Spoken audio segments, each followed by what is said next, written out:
Starting in 2025, Ontario high school students will be required to pass a financial literacy test in order to graduate. While opposition members and teachers say they do see the merit in this, there are also concerns about implementation and timing.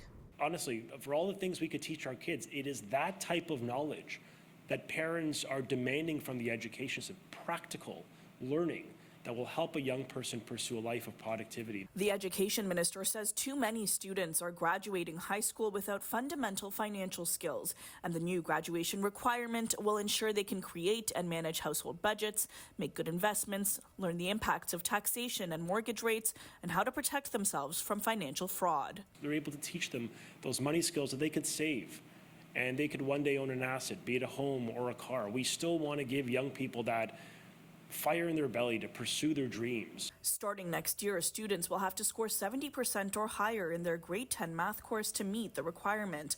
The government will also bring back home economics education and launch career coaching for grade 9 and 10 students. Opposition members say they see the value, but add they're surprised the government has made this a priority.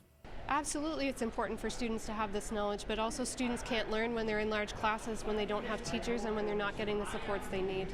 There are so many things that we need to address in our education system that I'm not sure I would have started with a test for financial literacy for students.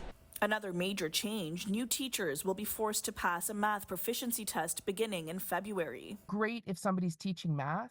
Yes, absolutely. They need to be completely qualified. I just don't know that every teacher in the system needs that necessarily. It might be a barrier to people entering into the profession. The president of the union representing high school teachers is concerned this will exacerbate a teacher shortage in Ontario and adds there have been no consultations ahead of these major curriculum changes. This is pretty high school specific.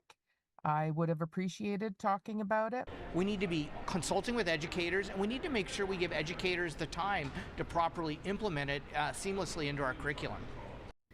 The Ford government will also begin consultations this fall with parents and experts on what life skills they would like students to learn in school, and that can eventually lead to the mandatory inclusion of things like cooking, sewing, changing a tire, as well as the use of first aid. For City News, I'm Tina Yazdani.